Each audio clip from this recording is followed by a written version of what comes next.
Very few movies pull you in from the very first frame. But Gladiator doesn't just pull you in, it throws you into the sand, hands you a sword, and makes you fight for Rome. What we doing live? Echoes in eternity. Because Gladiator isn't just a great movie, it's a near perfect movie. Ridley Scott doesn't waste a second. Within minutes, you're not just watching ancient Rome, you're living in this Shakespearean drama. There was once a dream that was Rome. You could only whisper it. Let's break it down, but first, hit thumbs up like Caesar, and if you don't subscribe, well, you might find yourself fighting in the Colosseum. Strength and honor, strength and honor, strength and honor. All right, let's get to it. Ridley Scott populates this movie with characters that feel lived in and authentic. Every character in Gladiator serves a purpose, and their relationship to Maximus and the larger political and personal stakes are what gives this movie its weight. Scott gives even the minor characters enough nuance and personality that they feel real. I said he touched me on the shoulder once. They're not just archetypes and plot devices, they're reflections of Maximus's internal struggle and the moral decay of Rome. That is why Gladiator is more than just a historical epic. Actually, I'm almost 100% positive it's way off historically, but it's a fully realized world where every character matters and every relationship drives the story forward. But before I get ahead of myself, you know how this works. First the characters, then the breakdown, and then the final act is always the review. Now, let's break down the key players. Maximus, played by Russell Crowe. My name is Maximus Decimus Meridius, husband to a murdered wife, and I will have my vengeance in this life or the next. Maximus is the heart and soul of Gladiator, and Russell Crowe delivers one of the most iconic performances in film history. Maximus is not just a soldier, he is the embodiment of Roman honor, loyalty, and strength. But what makes him so compelling is that he's not driven by ambition or power. He's motivated by love, loyalty, and a sense of justice. My wife's here. Graves on the south, slopes olives on the north. His strength doesn't come from political authority or military rank. It comes from an unwavering sense of integrity and moral clarity. At the start of the film, Maximus is at the pinnacle of Roman society. He's the most respected general in the empire, beloved by his soldiers and trusted by his emperor. Marcus Aurelius even offers him the role of Caesar, not because Maximus wants it, but because he's the only one Marcus can trust to guide Rome back to the days of it being a republic. Maximus's immediate response is, "Oh, hell no!" He doesn't want power, he just wants to go home to his family. He doesn't crave or seek glory, he just wants a quiet life as a farmer. His internal reluctance clashes with his integrity and honor, and that becomes his curse in this film. At first, all he wants is revenge. Commodus takes everything from him, his home, his family, his future, and Maximus's rage fuels his survival in the arena. His initial drive is personal, to kill Commodus and make him pay for this betrayal. But over time, that desire for revenge evolves into something much greater. Russell Crowe's performance is a masterclass in restrained intensity. He's controlled and stoic, yet emotionally raw beneath the surface. His quiet vulnerability, his simmering rage, and his unwavering sense of purpose makes Maximus not just a great warrior, but one of the greatest cinematic heroes of all time. At my signal, unleash hell. Commodus, played by Joaquin Phoenix. I would put to the world if you would only love me. Joaquin Phoenix makes Commodus one of the most complex villain performances in film history. And honestly, this was the moment the world realized just how damn talented Joaquin Phoenix really is. Before Gladiator, Phoenix was known for smaller roles in films like To Die For and 8mm, but this was his real coming out party. He was only 25 when Gladiator was released, and combined with Russell Crowe, they become a once-in-a-generation duo. You simply won't die. He's not powerful on the battlefield or particularly cunning. He's insecure, he's desperate for love, and he's jealous of Maximus because Maximus is everything that Commodus wants to be. Beneath the cruelty and ambition is a wounded child begging for validation. He infects everyone like a putrid fever. He kills Marcus Aurelius not to take power, but because his father denied him love. His entire reign is built on insecurity, trying to force Rome to love him the way that his father never did. That way, he'll never feel unloved again. But Commodus isn't just emotionally unstable, he's creepy too. Commodus has an obsession with his sister Lucilla, and it isn't exactly subtle, it's uncomfortable. You will provide me with an heir of pure blood. Phoenix plays this all with absolute precision. His performance is subtle, layered, and deeply unsettling. The insecurity in his voice, the calculated way he controls his body language, the mixture of cruelty and vulnerability in his eyes. If they lie to me, they don't respect me. If they don't respect me, how can they ever love me? It's why Commodus is one of the greatest villains of all time. Joaquin earned his first Oscar nomination for Gladiator, and honestly, he probably should have won. But it cemented him as one of the best actors of a generation. The fact that he could make a whiny, emotionally unstable, borderline incestuous tyrant sympathetic is a testament to how good Joaquin Phoenix really is. What could be more glorious than to challenge the Emperor himself in the great arena? Lucilla, played by Connie Nielsen. Is Rome worth one good man's life? Lucilla is Commodus' sister and the only person who truly understands the threat that he poses. She's torn between her loyalty to Rome and the fear of her brother. But she plays the political game better than anyone. Lucilla is actually one of the more tragic characters because she's completely powerless despite her intelligence and strategic mind. She knows Commodus is dangerous, but as a woman in Rome, her influences is extremely limited. Her emotional connection to Maximus adds even more depth and danger. It's clear they loved each other once, or at least loved on each other. But Lucilla was married, so that would bring shame to Maximus. Lucilla is the embodiment of Rome's potential, a leader that could unite the empire if only the system would let her. Today I saw a slave become more powerful than the Emperor of Rome. Marcus Aurelius, played by Richard Harris. Anything more than a whisper, and it would vanish. It was so fragile. Marcus Aurelius represents everything Rome was supposed to be. Justice, wisdom, and honor. He's not just a conqueror. Well, at least he's not whenever we meet him. He's a philosopher. He knows the empire is rotting from within, and he sees Maximus as the best chance to restore it before it's too late. He wants to return Rome to its republic ideals. Not until after he spends his time on top, but at least he wants to do it, right? His choice to name Maximus as his successor instead of Commodus isn't about politics, it's about integrity. He knows that Maximus will fight for Rome, not for himself. Marcus Aurelius' death is the catalyst for the entire story. His murder by his son Commodus marks the fall of Rome's moral compass and sets Maximus' story in motion. Rome is to be a republic again. Also, he played Dumbledore in the first two Harry Potter films, so he's goated. Proximo, played by Oliver Reed. We mortals are but shadows and dust. Shadows and dust, Maximus! Proximo is Maximus's unlikely mentor. He's a former gladiator turned slave trader. He's cynical and ruthless, but beneath that, he still respects the honor of the arena. He knows how to survive within the system, but he still hasn't completely lost his sense of dignity. Proximo's arc is subtle but powerful. He starts as a businessman, but whenever Maximus reminds him what true honor looks like, Proximo fights for something greater in his final moments. He helps Maximus, but not because he believes in the rebellion or Rome. It's because he sees a chance of redemption through Maximus. Maybe for himself, maybe for the other slaves, he really doesn't say. Proximo's death is one of the most heartbreaking moments in the film because he dies not as a slaver, but as a free man, like a truly free man. Win the crowd, and you'll win your freedom. Jubba, played by Jaimin Hansu. Jabba is more than just a fellow gladiator.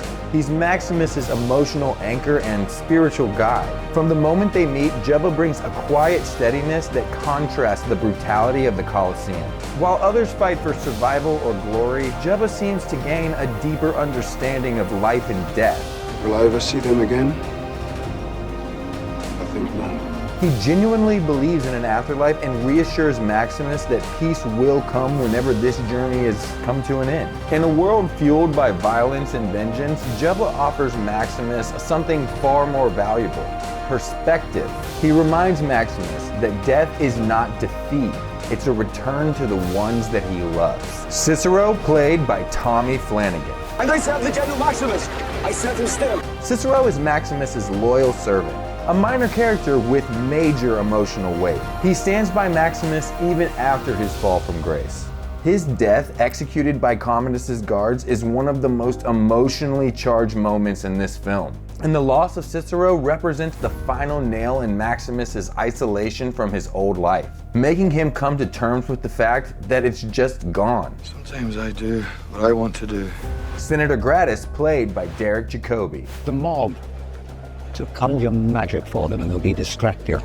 Gratis is one of the senators who opposes Commodus. He knows the key to saving Rome isn't military strength, it's winning the loyalty of the people. Gratis represents the political side of the film's conflict, the tug-of-war between dictatorship and democracy. His support for Maximus isn't just about political strategy, it's about restoring Rome's integrity. Have you ever embraced someone dying of plagues? Lucius, played by Spencer Treat Clark.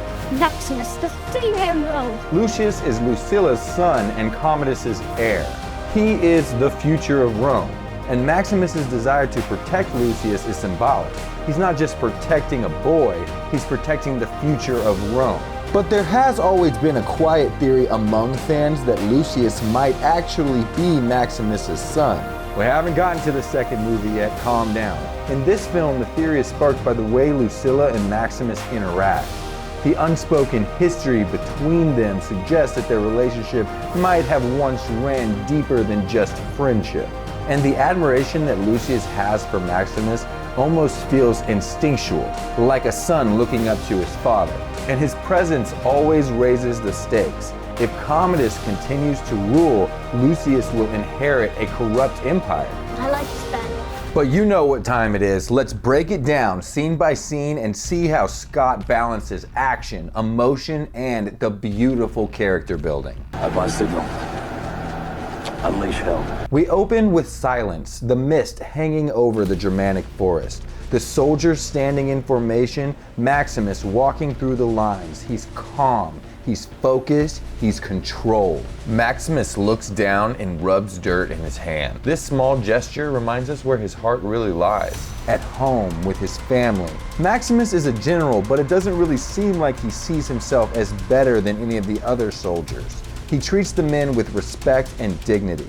As he walks through the lines, his interactions with the soldiers are intimate and personal, and all the signs of a true leader. He exchanges nods with his commanders and touches the shoulder of a young soldier whose hands are visibly shaking. He gives quiet, measured orders, nothing loud or theatrical. Lean and hungry.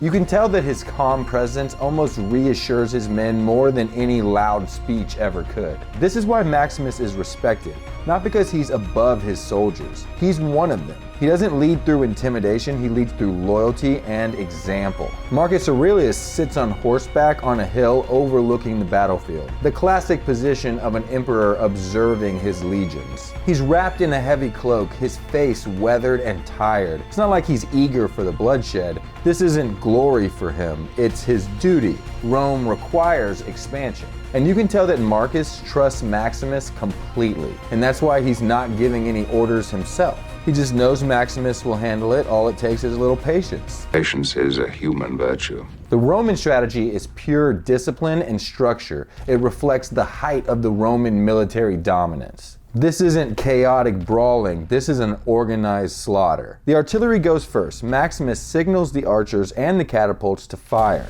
softening the enemy lines. The flaming arrows and massive boulders set the Germanic forest ablaze. The Roman infantry moves forward in formation, shields locked, presenting an impenetrable wall. Finally, the cavalry flank. Once the barbarians are engaged, Maximus leads the cavalry himself, circling around and crashing into the German flank. The Germans fight with passion, screaming and swinging massive axes. Maximus fights with lethal efficiency. No wasted movements, no hesitation. He cuts down enemies with brutal precision, slashing throats and driving his sword through armor gaps. He disarms one barbarian, throws him to the ground, and finishes him without breaking stride. Even when he's swarmed, Maximus stays calm, countering, dodging, and striking. The remaining Germanic warriors see their leaders fall and immediately break formation. The Romans close in and the battle is won. Meanwhile, Commodus arrives late, in full imperial robes, smiling as if he's part of the victory. Commodus is the prince, I guess, and he thinks that his time to rule is near. Do you think he's really dying? Commodus is a huge contrast to Maximus. Commodus wants glory, Maximus wants peace. Maximus is standing there in bloody armor while Commodus stands in silk robes. Marcus watches from the hill and the weight of his decision to pass over Commodus becomes very clear. There was once a dream that was Rome. After the battle, Marcus Aurelius pulls Maximus aside. Marcus is tired. He's seen the corruption spreading through the Senate. Rome is no longer the ideal he envisioned. He tells Maximus that he wants him to become the protector of Rome, to hold power until the Senate can restore the Republic. With all my heart now.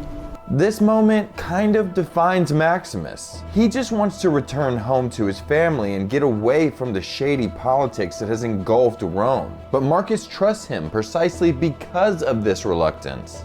Because a strong man who has known power all his life may lose respect for that power.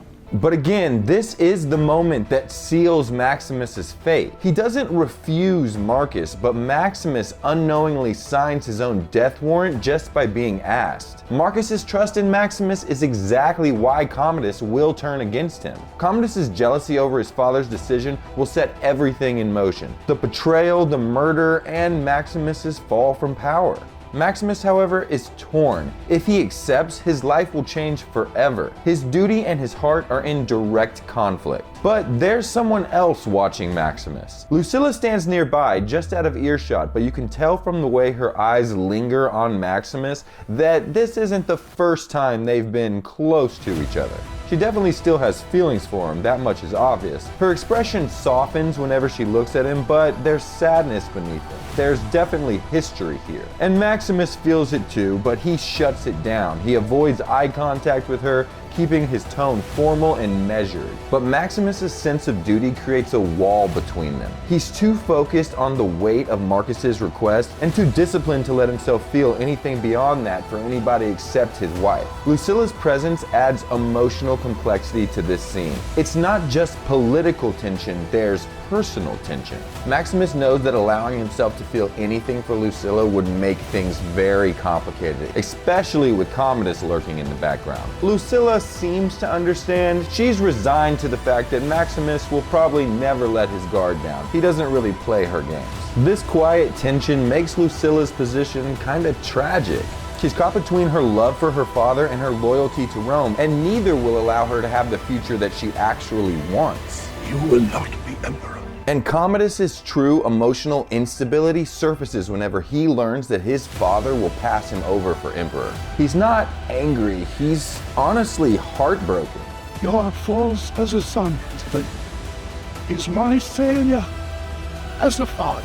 He sobs in his father's arms and then kills him in a chilling, intimate moment. It's not just rage, it's like he snapped in a crime of passion. Commodus is desperate for love, and Marcus's rejection confirms his deepest fear, that he's unworthy of his father's love. But none of my virtues won your list. That's also what makes Commodus so terrifying, that he's not seeking power for power's sake. He's trying to fill an emotional void left by his father's rejection, which is extremely unpredictable. As his first act as new emperor, he asks for Maximus's loyalty. I only offered once.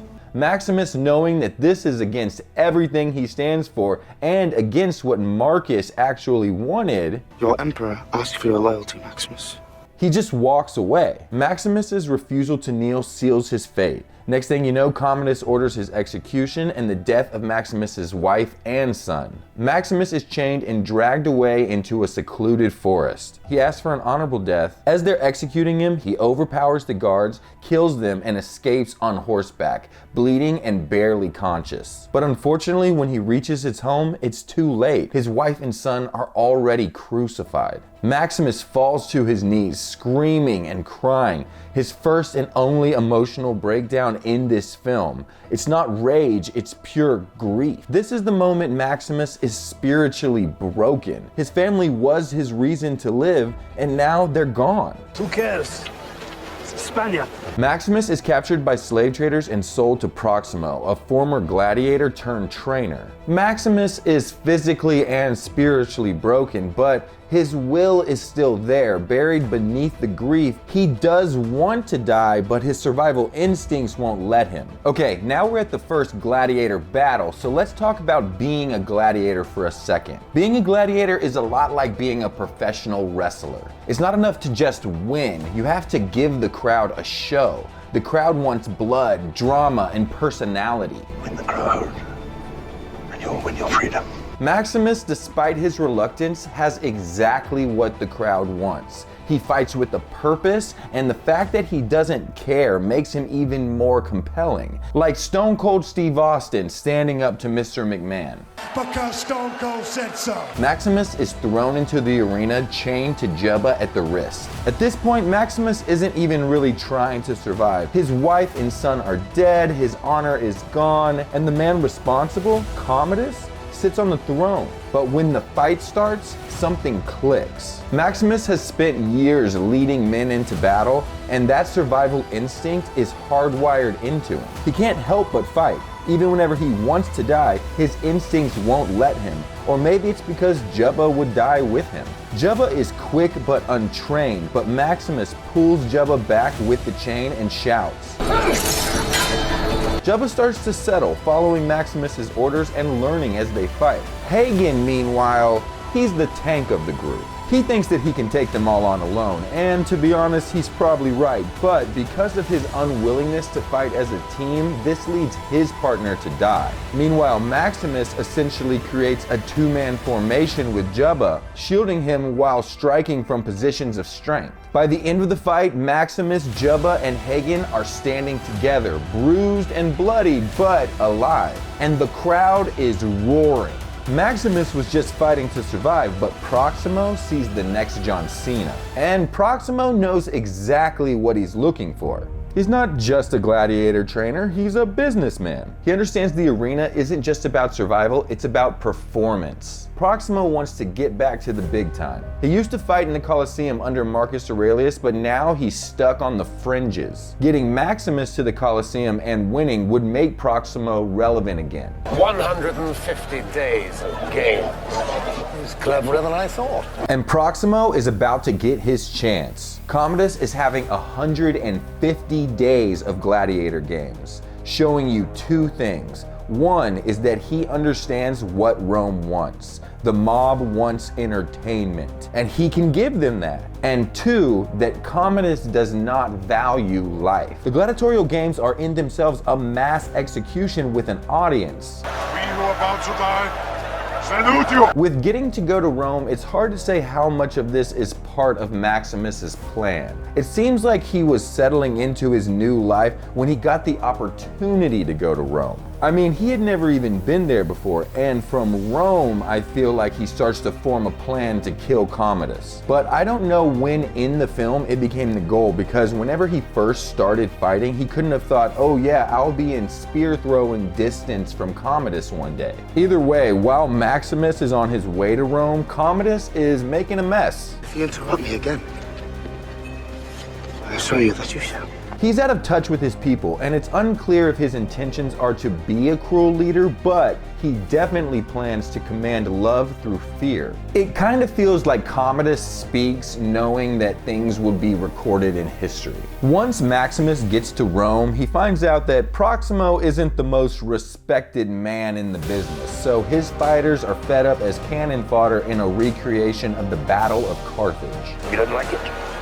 and you can crawl back down that shithole that you came from. So Maximus's team is supposed to be the Carthaginians. The Colosseum itself, though beautiful, looms over the city like a monument to Roman dominance and excess. As they wait in the tunnels beneath the arena, the distant roar of the crowd vibrates through the stone walls. Maximus studies the men around him. We've got a better chance of survival if we work together. Most of them are scared, but he can work with that. He exhales, steadies himself, then speaks. Anyone here been in the army? The men glance at each other, and then one gladiator says, I served with the Pindavala. Maximus's expression doesn't change, but his eyes sharpen. You can help me.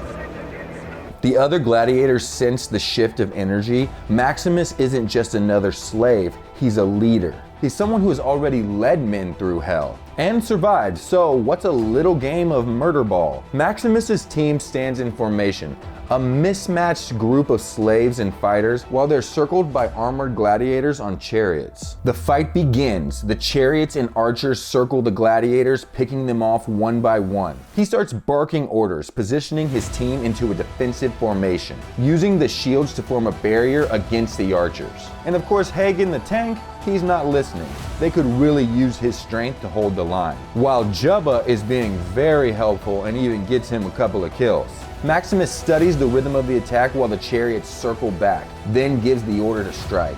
Maximus signals for Hagen to use his strength to tilt one of the fallen chariots onto its side, creating an obstacle that forces the remaining chariots to alter their path. When the lead chariot skids into the wreckage, Maximus seizes the moment. Maximus sprints across the sand and leaps onto a white horse. The crowd erupts as Maximus swings his sword from horseback, cutting down the remaining fighters and scattering their formation in seconds. From his seat above, Commodus leans forward. This isn't how it's supposed to go. But shouldn't the barbarians lose the Battle of Carthage? The Romans were meant to win this reenactment. All the gladiators were meant to die, but Maximus is not only surviving, he's commanding the arena. No, I rather enjoy surprises. Well, Commodus, I guess we should test that. He is so impressed by the Spaniard. Oh yeah, they call Maximus the Spaniard. Commodus wants to go down and meet the new, exciting gladiator. Maximus could walk away, but his eyes are locked on a spear lying in the sand near his feet.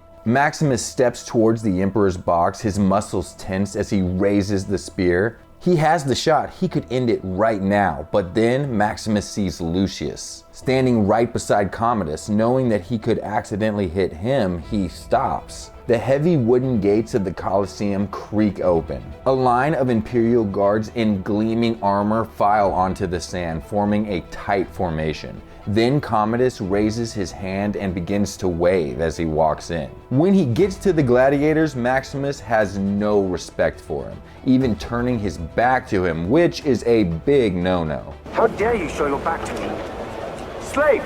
That's when Maximus takes his helmet off. My name is Maximus Decimus Meridius, commander of the armies of the North, general of the Felix Legions, loyal servant to the true Emperor Marcus Aurelius. Commodus's face drains of color. He thought that Maximus was dead, and now he's standing right in front of him with the entire crowd on his side. For the first time since his father's death, you can tell that Commodus feels real fear and betrayal. The Spaniard isn't just another soldier, it's Maximus. They lied to me, they don't respect me. If they don't respect me, how can they ever love me? The pieces are falling into place. This isn't just a game anymore, it's become personal. Maximus survived and he's taken the loyalty of the crowd with one fight. He's become a threat, not just to Commodus's reign, but to his fragile sense of legitimacy as a person. Everything begins to shift. Maximus's victory over the Romans in the reenactment of the Battle of Carthage does more than just prove Maximus's strength. It sparks something deeper in the city. The people love him, and they probably don't know why, but there's a sense of something authentic beneath his hardened exterior. He's not just a showman, he's a soldier, he's a leader. He doesn't talk, he just kind of does things. And Commodus knows that he can't let this stand and he needs to get rid of Maximus. But he can't just do it in the shadows, that would make him a martyr. You must kill your name before he kills you. So he'll do it in the Colosseum in front of all of Rome. And when Maximus falls, Commodus will make sure that the people see him as the person to love. So okay, Commodus is gonna need to rig the fights. That's easy. Meanwhile, Lucilla slips into the barracks at night disguised under a hood. Maximus's eyes darken whenever he sees her. She begs him to fight back against Commodus, reminding him that his men are still loyal and they would fight for him. But Maximus's voice hardens as he turns away. I may die in this cell tonight or in the arena tomorrow. I am a slave. So the next fight is set. Maximus stands alone in the Colosseum as Tiger of Gaul circles him with an axe. Tiger strikes first, but Maximus matches him blow for blow. As the epic fight continues, the trap doors snap open and massive Bengal tigers pounce, pinning Maximus beneath its weight.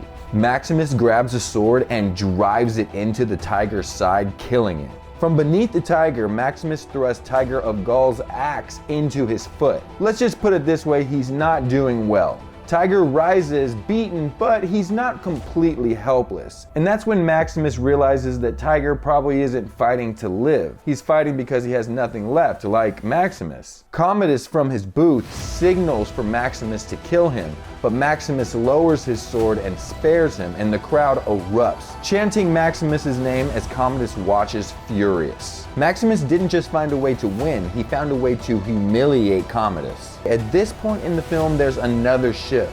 Maximus realizes that he can get his revenge by destroying Commodus politically and save Rome all at once. And he's down for this idea. So he meets with Senator Gratus and kind of sets up a plan. And he sends his servant Cicero to get his army. Tell the men that General lives. Find me.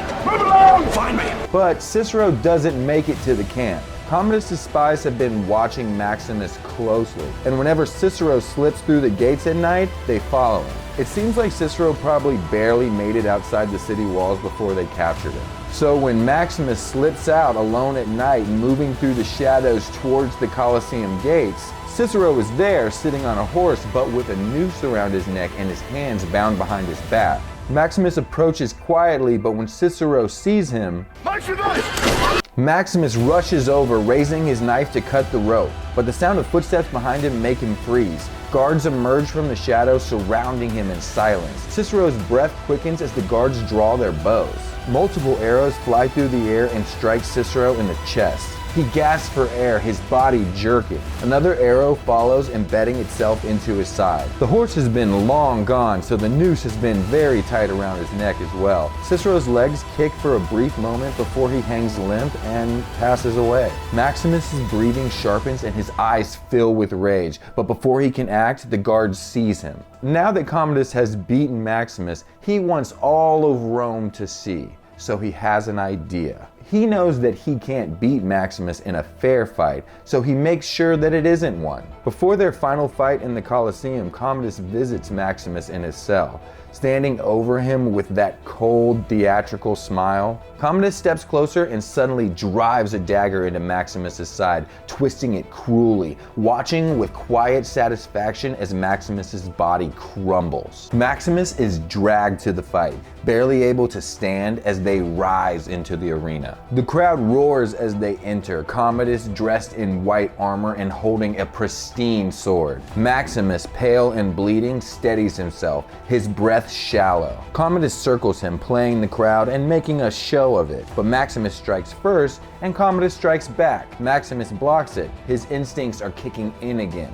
Despite the pain, Maximus fights back, matching Commodus's movements with brutal efficiency, disarming Commodus and watching as he begins to panic. His strikes grow more and more desperate, but to be honest, Maximus isn't even really there yet. He's starting to hallucinate. His instincts are fighting, but his mind is at his farm with his wife and his son. Commodus is breathing hard and he reaches for a hidden dagger in his sleeve, but Maximus grabs his hand and drives the dagger into Commodus's throat. Commodus gasps, his mouth filling with blood, and Maximus watches him die. The crowd is stunned to silence, and Commodus's lifeless body collapses into the sand. Maximus drops to one knee, his strength is fading. Lucilla rushes to his side as he falls to his back. There was a dream that was real. It shall be realized. These are the wishes of my surrealists. It must be really telling to the crowd that Lucilla didn't rush to her brother. With the job done and Maximus's men free, his breathing starts to slow. He sees his wife and son standing in a field far beyond the arena, waiting for him. Go to them. Gratus arrives and declares that Rome will be returned to the Senate, fulfilling Marcus Aurelius' vision and Maximus' last wish. Didn't happen. Juba, now free to return to his home, buries small figurines in the Colosseum. Now we are free.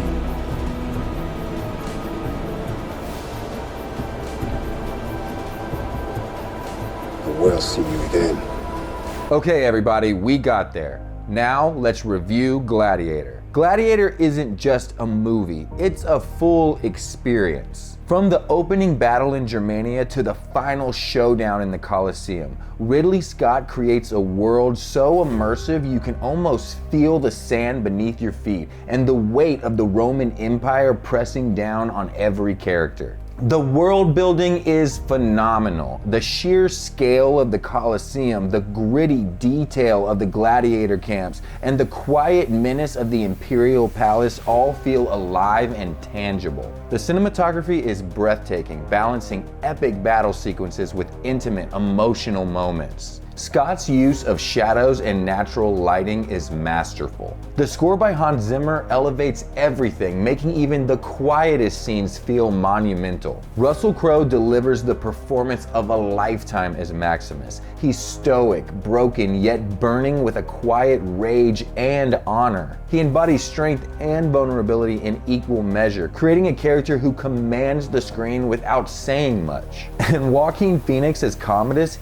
he is unsettlingly brilliant, shifting between fragile insecurity and ruthless cruelty so seamlessly that you can't take your eyes off it. Together, Crowe and Phoenix create a very rare dynamic, a hero and villain so perfectly matched that their final confrontation feels inevitable. And I know that there are people that will nitpick about the tank under the chariot in the Battle of Carthage scene. It's a blink and you'll miss it detail that hardcore fans love to point out, but does it really matter? Kind of like the helmets obviously being made of rubber. But my actual nitpick is that the timeline in the film seems a bit murky. It's hard to tell if the events unfold over a few weeks or a few years, which can be a little disorienting, I guess. But honestly, that's just a small crack in an otherwise flawless piece of filmmaking. Gladiator isn't just a movie.